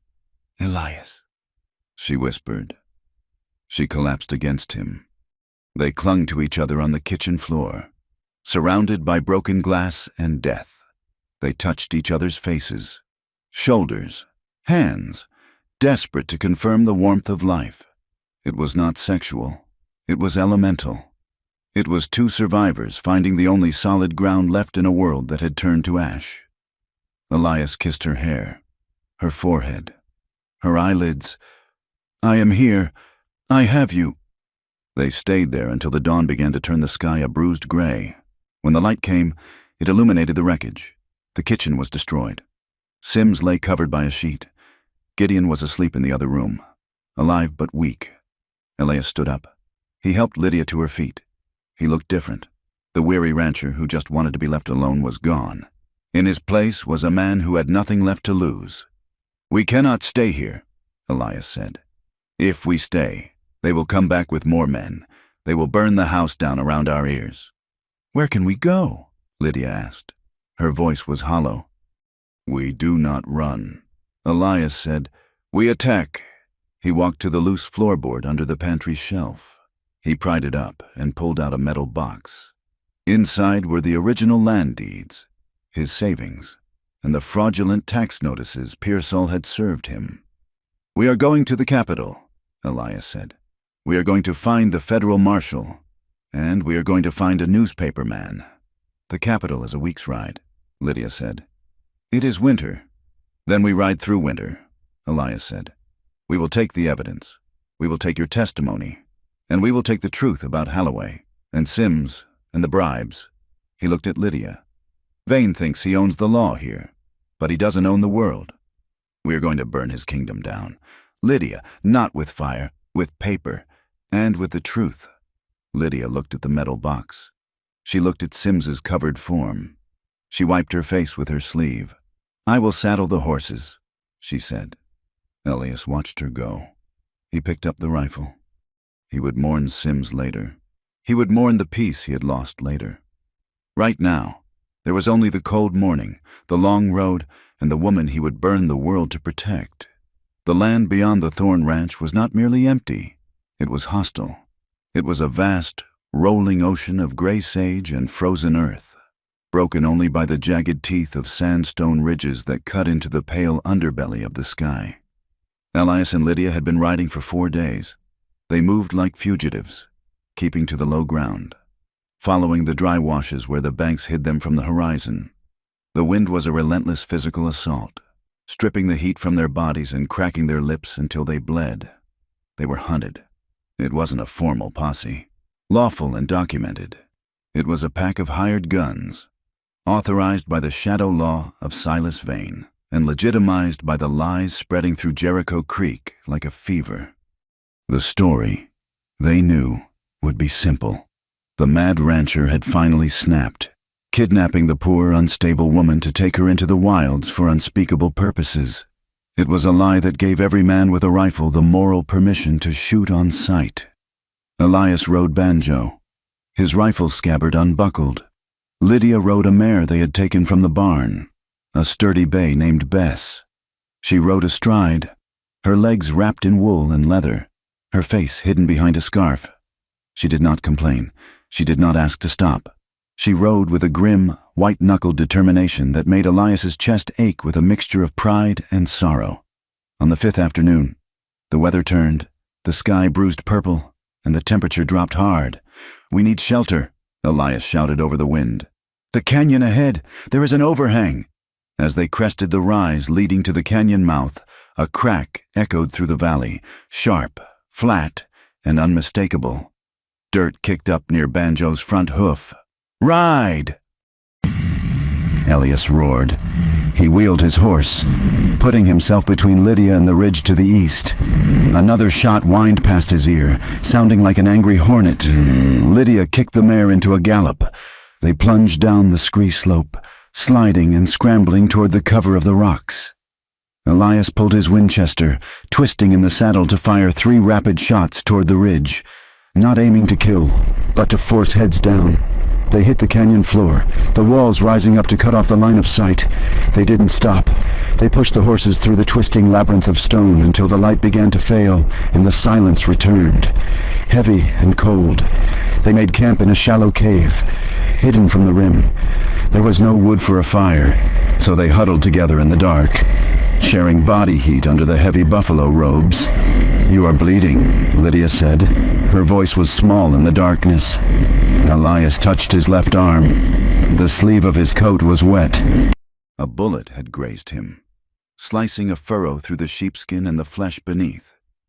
"It is a scratch," Elias said. "Let me see."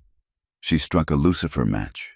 The flare of light illuminated her face, gaunt, dirty, eyes wide with fatigue, but steady.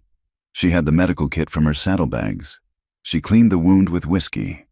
Elias hissed through his teeth but did not pull away. He watched her hands. They were the hands of a woman who had been told she was helpless. Yet here she was, stitching his flesh in a freezing cave while men hunted them for sport. "They are close," she whispered, tying off the bandage. "They will lose the trail in the rock," Elias said.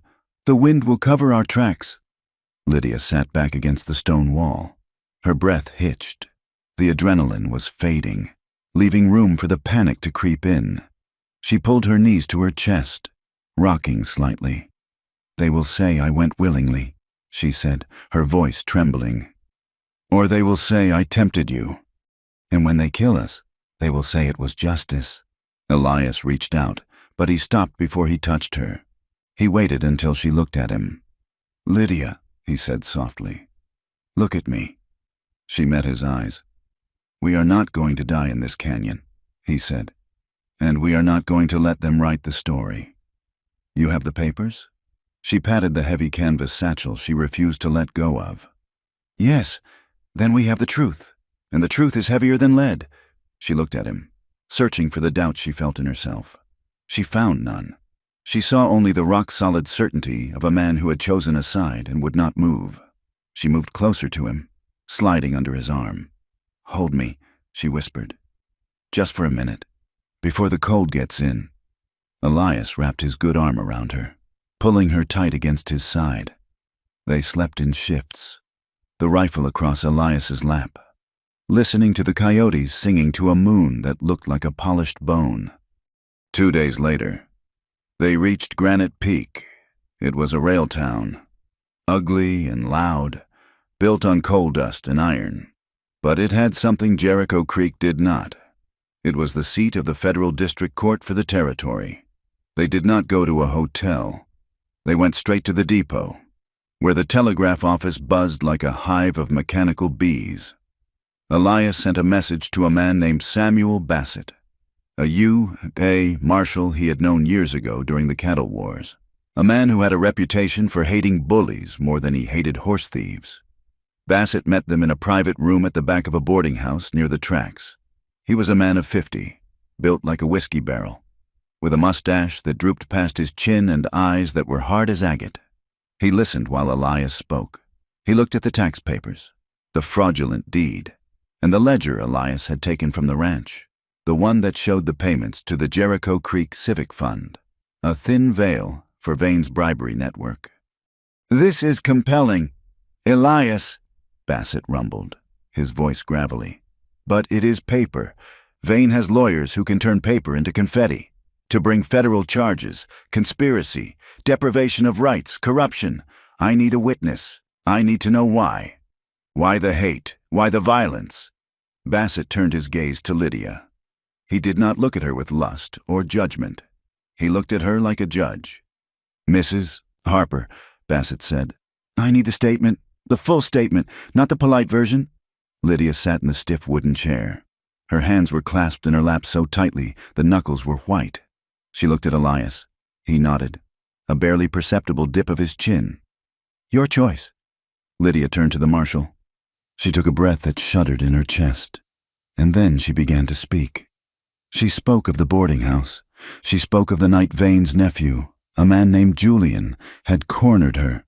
She spoke of the marshal, Coburn, standing outside the door, ensuring no one interfered. She spoke of the assault, not in vague terms, but with the brutal, humiliating specifics of dates, times, and acts. She spoke of the threat Vane himself had made when she tried to go to the magistrate. "A woman with your history has no voice.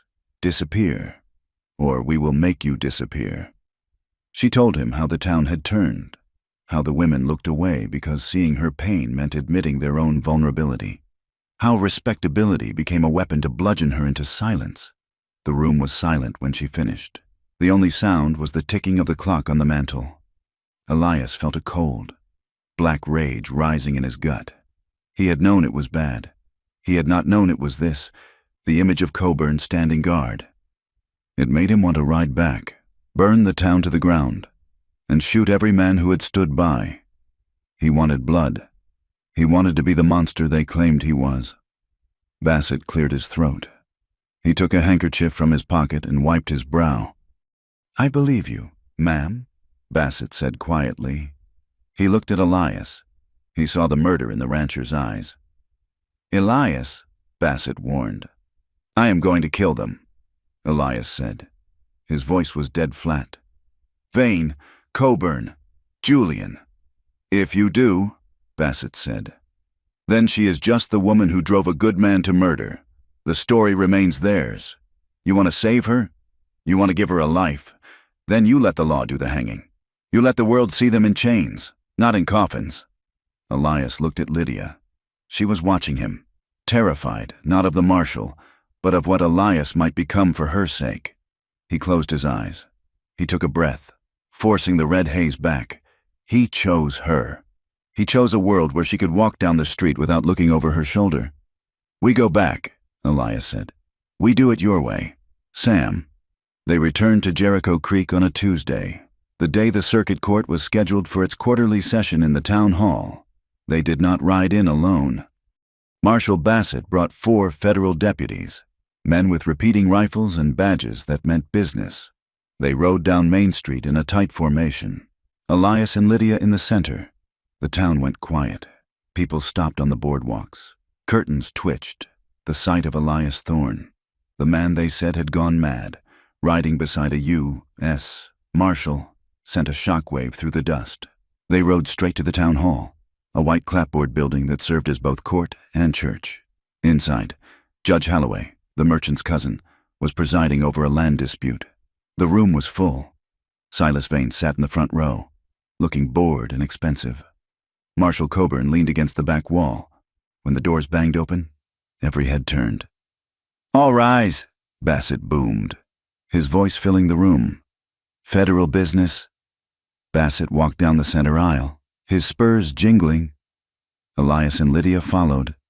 Elias held his head high. Lydia walked beside him, pale but moving under her own power. "What is the meaning of this interruption?" Judge Holloway demanded, banging his gavel. "I'm United States Marshal Samuel Bassett," he announced, "and I am here to execute arrest warrants for conspiracy, fraud, and deprivation of civil rights." A murmur rippled through the room. Silas Vane stood up slowly.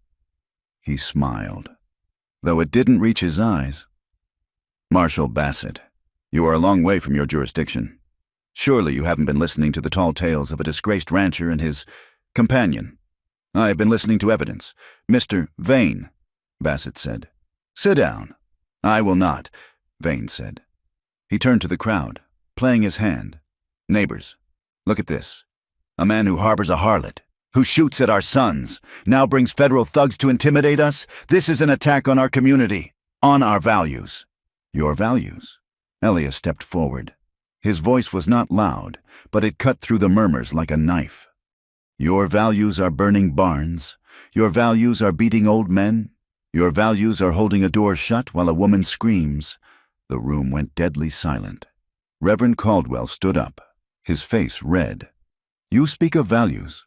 Elias Thorne, you who lives in sin with that woman. You parade her here in this house of law and lecture us?" "She has a name," Elias said. He turned to Lydia. He took her hand. He did not care that Vane was watching. He did not care that the town was staring with their hungry, judging eyes. "Her name is Lydia Harper," Elias said, addressing the room. "And she is not my mistress. She is not my captive." He looked at Lydia. The moment stretched. He saw the fear in her eyes, the fear of being claimed, of being owned. He knew what he had to do. He had to give her the one thing the town had tried to take, her agency. "Lydia," he said, loud enough for the back row to hear, "I am asking you, before God and this town, will you stand with me? Not as a rescue, not because you have nowhere else to go, but because you choose it. Will you marry me and be my partner in this life?" Lydia stopped breathing. She looked at the faces in the crowd, the women who had shunned her, the men who had jeered. Then she looked at Elias. He wasn't offering her shelter. He was offering her a sword. He was asking her to stand beside him in the fire. He was telling the town that she was worthy of the highest honor a man could give, and he was daring them to object. "I choose you, Elias," she said clearly. "I choose you." "Then let it be known," Elias said, turning back to Vane. "She is my betrothed, and anyone who speaks against her speaks against my wife." "Touching," Vane sneered. "Truly. But she is still a whore, and you are still a thief who hasn't paid his taxes." "The taxes were paid," Bassett interrupted, holding up the ledger. "To your private fund. Vane, we have the book. We have the dates. And we have the testimony of your nephew, Julian, who we picked up in Granite Peak yesterday. He talks quite a bit when he's facing 20 years in a federal pen." Vane's face went the color of old ash. "Arrest him," Bassett ordered. The deputies moved. Coburn, at the back of the room, made a move for his gun. "Don't do it. Coburn," Bassett warned, his hand already on his Colt. Coburn froze. He looked at Vane, then at the deputies. He raised his hands. The room erupted. People were shouting. The illusion of Vane's invincibility shattered like glass. A woman in the third row, Mrs. Albright, the midwife, stood up. "It is true," she shouted, her voice shaking. "I saw the bruises. I treated her, and Coburn told me to keep my mouth shut or my shop would burn." "I saw them cut the fence," another voice cried out. It was the blacksmith. "Deke and his boys." The dam broke. The fear that had held the town together dissolved into a chaotic release of truth. It should have ended there. But the snake still had its head, as the deputies cuffed Vane and led him down the aisle. Vane's eyes met the eyes of a man sitting near the window, a drifter named Skinner, a man who did the jobs even Deke wouldn't do. Vane gave a slight nod. As the group moved out onto the steps of the town hall, into the bright, cold winter sun, the crowd followed, buzzing with the energy of the spectacle. Elias held Lydia's hand. He felt a profound sense of relief, a loosening of the knot that had been in his chest for months. "It is over," he whispered to her. "Elias!" Lydia screamed. She saw the glint of metal from the alley across the street before anyone else. She didn't think. She threw her body weight against him, shoving him hard to the right. The crack of a rifle shattered the air. The bullet, meant for Elias's heart, tore through the sleeve of his coat and slammed into the doorframe behind him, sending splinters flying. "Down!" Bassett roared. Chaos exploded. The crowd screamed and scattered. Elias hit the deck, pulling Lydia down with him behind the low stone wall of the porch. "Where is it coming from?" Elias shouted, drawing his revolver. "The livery roof!" a deputy yelled. Bassett and his men opened fire, a barrage of lead that chewed up the false front of the livery stable. Skinner, the assassin, popped up to fire again, aiming for Lydia this time. Elias saw him. He didn't wait for the law. He raised his revolver, steadied his hand on the stone wall, and fired a single shot. Skinner jerked back, his rifle falling to the street below, followed a second later by his body, which hit the dust with a final, heavy thud. Silence rushed back in, ringing in their ears. Elias turned to Lydia. She was pressed against the stones, gasping for air, her hands clutching his lapel. "Are you hit?" he demanded, scanning her frantically for blood. "No," she wheezed. "No, you?" "I am fine." He pulled her into his arms, crushing her to him. They lay there on the cold stone of the church steps, surrounded by shouting deputies and a town in shock. Bassett walked over, his gun still drawn. He looked at the dead man in the street, then at Vane, who was being held face down in the dirt by two deputies. Add attempted murder of a federal witness to the list. Bassett growled. Elias sat up. He helped Lydia to her feet. They stood before the town of Jericho Creek. They were covered in dust.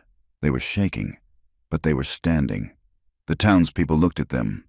The judgment was gone, replaced by a stunned, fearful awe. They had seen the corruption exposed.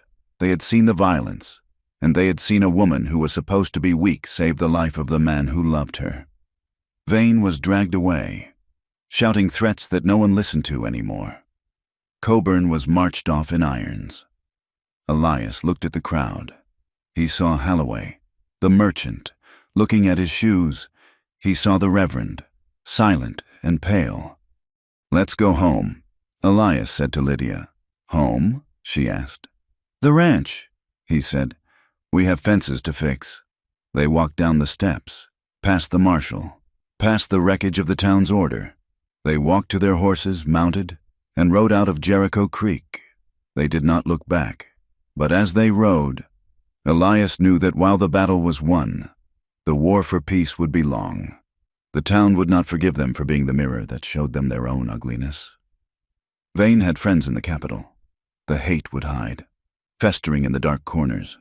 But he looked at Lydia, riding beside him, her back straight, her face turned toward the open plain and the mountains beyond. She was not a victim anymore. She was his partner, and for the first time in years, the wind on his face didn't feel like a scouring. It felt like a beginning. The law came to Jericho Creek, but it did not come like a cleansing rain. It came like a slow, grinding frost that cracked the stones of the town's foundation. Silas Vane did not go quietly. It took 3 deputies to haul him into the iron-barred wagon destined for the territorial prison. He spat threats of lawsuits and political favors until the door clanged shut, but the silence that followed was heavy. Marshal Coburn, stripped of his badge and his gun, looked smaller, a man deflated by the sudden absence of the fear he had used as a crutch. The charges were long: conspiracy, extortion, assault, attempted murder. The federal prosecutor, a man with ink-stained fingers and no patience for frontier warlords, laid out the evidence Elias and Lydia had carried through the snow. The ledger spoke of bribes. The letters spoke of intent. And the testimony of Julian, Vane's nephew, provided the final nail in the coffin, driven in by the boy's desire to save his own skin. But as the wagon rolled out of town, kicking up dust that settled on the windows of the church, Elias stood on the boardwalk and felt no triumph. He felt only a hollow ache in his chest. Justice had been served, but the bill was exorbitant. He looked at Lydia. She stood beside him, watching the wagon disappear. She was not smiling. She wore a plain wool coat, her hands clasped in front of her. She looked tired, the kind of bone-deep exhaustion that sleep could not touch. "It is done," Elias said quietly. "Is it?" Lydia asked. She turned her gaze to the street. The town of Jericho Creek was still there. The building still stood, but the air had changed. People walked quickly, heads down, avoiding eye contact. The revelation of Vane's corruption and the brutality of the night raid had shattered the illusion of order. The respectable families who had turned a blind eye now had to live with the knowledge of what they had permitted. Reverend Caldwell had locked the church doors. He had not been arrested. There was no law against hypocrisy. But his congregation had evaporated. The Sunday silence was his judgment. "Let us go home," Elias said. Home was a word that stuck in his throat. When they rode back into the ranch yard, the devastation was not something they could look away from. The main house still stood, but it was scarred. Bullet holes pockmarked the logs like borers. The windows were boarded up with rough planks. The blackened remains of the hay shed were a scar on the land, smelling of wet ash and loss. But the true cost lay under the cottonwood tree on the hill. They dismounted and walked to the fresh mound of earth. Gideon was already there, leaning on a crutch, his broken arm in a sling. He had carved a marker from a piece of fence post.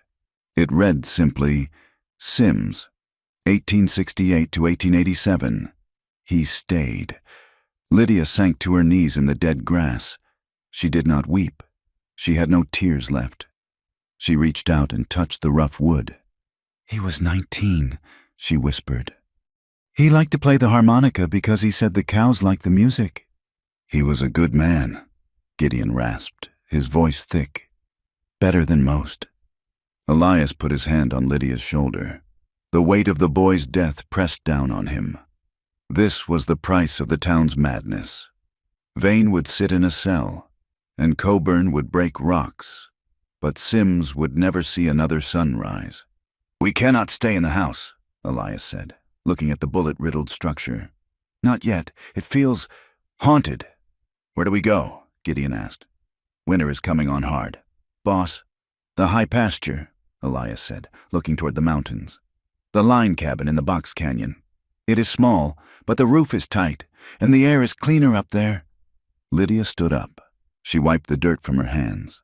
She looked at the valley, at the fences that needed mending, at the town in the distance that was rotting from the inside out. Yes, she said. Let us go up.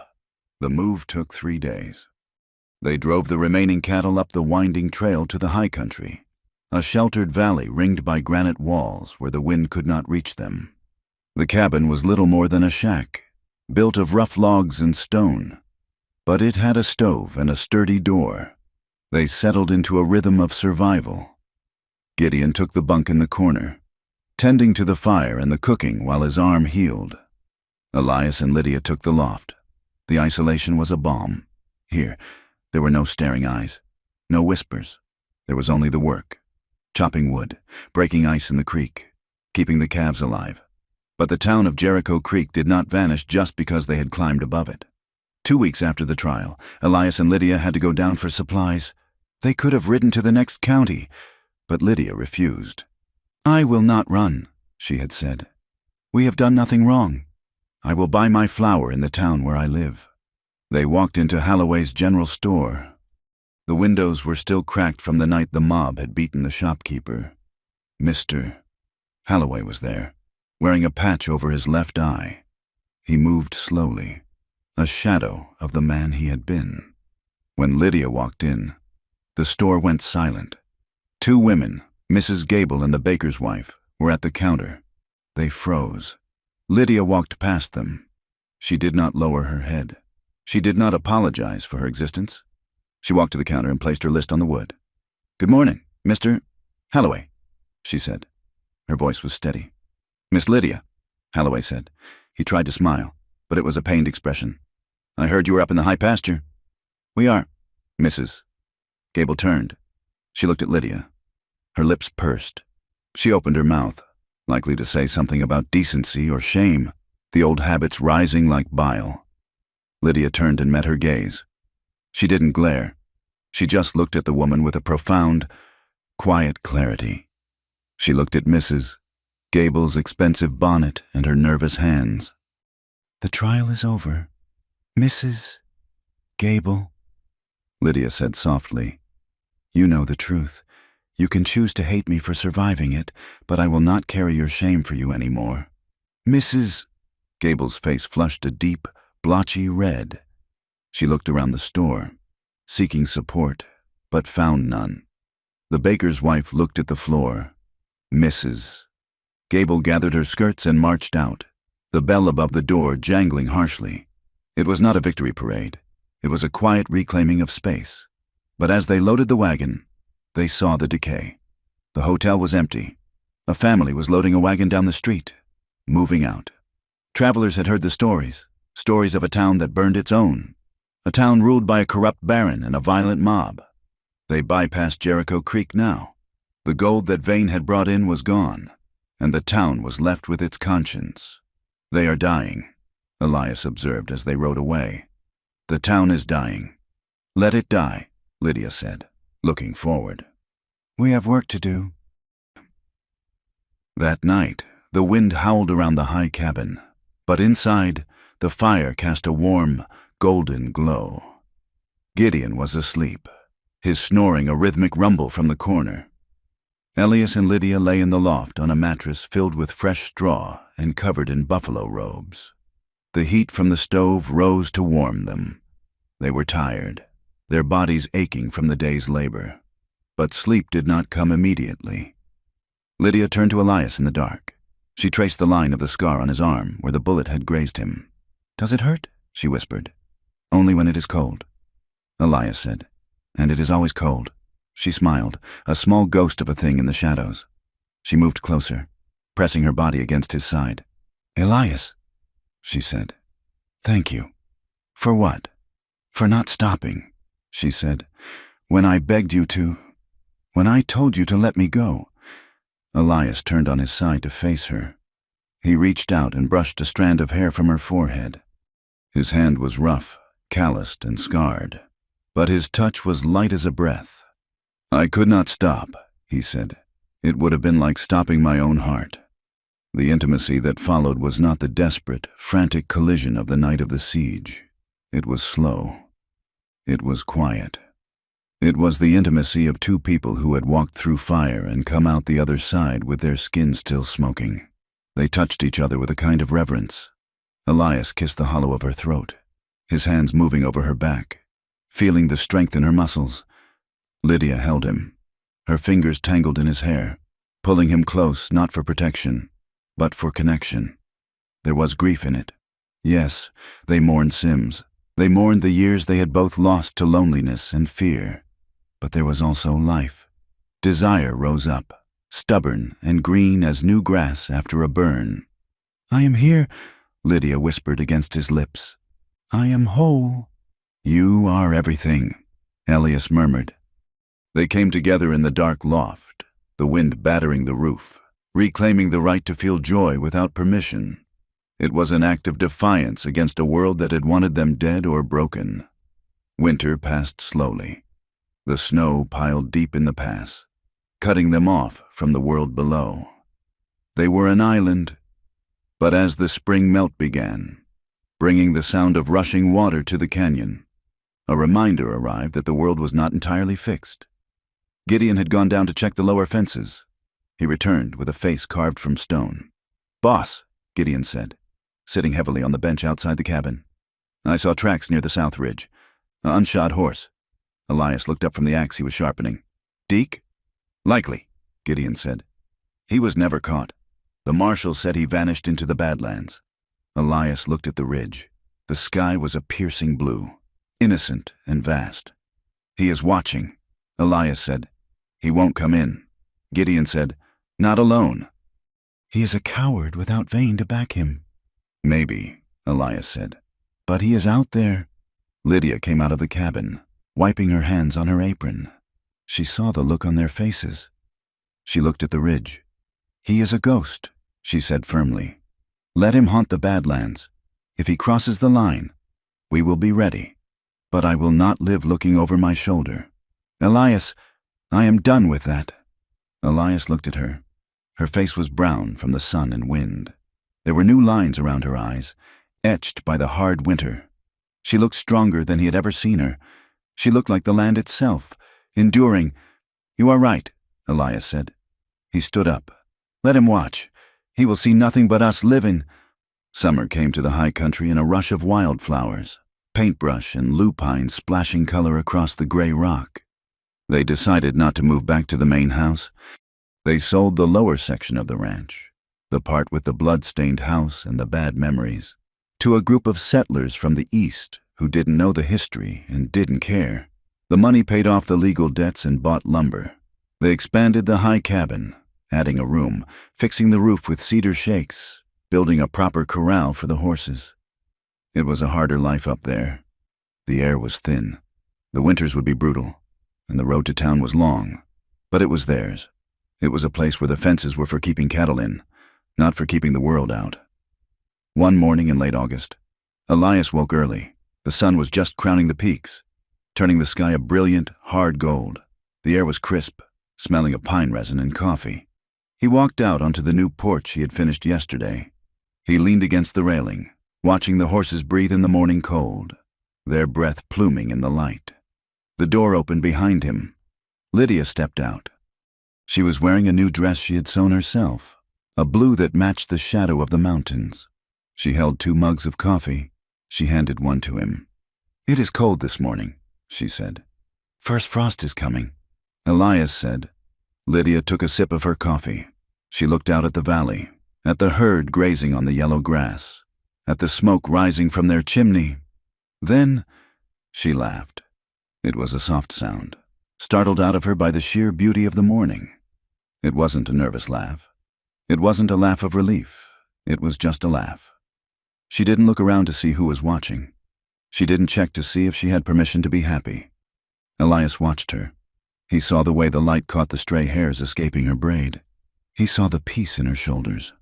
And in that moment, the realization hit him with the force of a revelation. For months. The town had called his protection of her the forbidden thing. They had called it sin. They had called it lust. They had called it weakness. But as he watched her laugh at the sunrise, Elias understood. The forbidden thing wasn't sex. It wasn't defying the social order. The forbidden thing was devotion, in a place as hard as this, in a town that demanded cruelty as a proof of strength, simply loving someone enough to bleed for them, without asking for anything in return, without treating them as property, was the most dangerous rebellion of all. He had rebelled, and he had won. "What are you looking at?" Lydia asked, catching him staring. Elias smiled, a rare, true smile that reached his eyes. "Just the view," he said. He reached out and took her hand, his rough palm against her warm skin. She squeezed back, her fingers interlocking with his. They stood there on the porch of the home they had built from the wreckage, watching the sun climb higher into the wide western sky.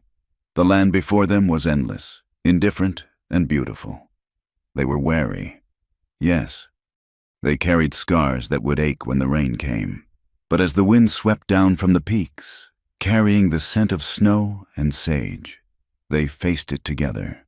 They were no longer alone. Author's note: thank you, truly, for riding along with me on this journey through the dust and redemption of "Please stop doing that forbidden thing," she cried. It has been a privilege to tell the story of Elias and Lydia, a story not just about the Wild West, but about the resilience of the human heart in the face of judgment. I would love to know where you are listening or reading from today. Are you in the high plains yourself, or somewhere across the ocean?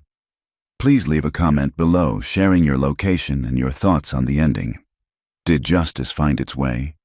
Or is the cost too high? If you enjoyed this story and want more tales of grit, love, and the American frontier, please subscribe to From Wild West. There are many more stories waiting to be told in the shadow of the mesas. Until next time, keep your fences mended and your powder dry.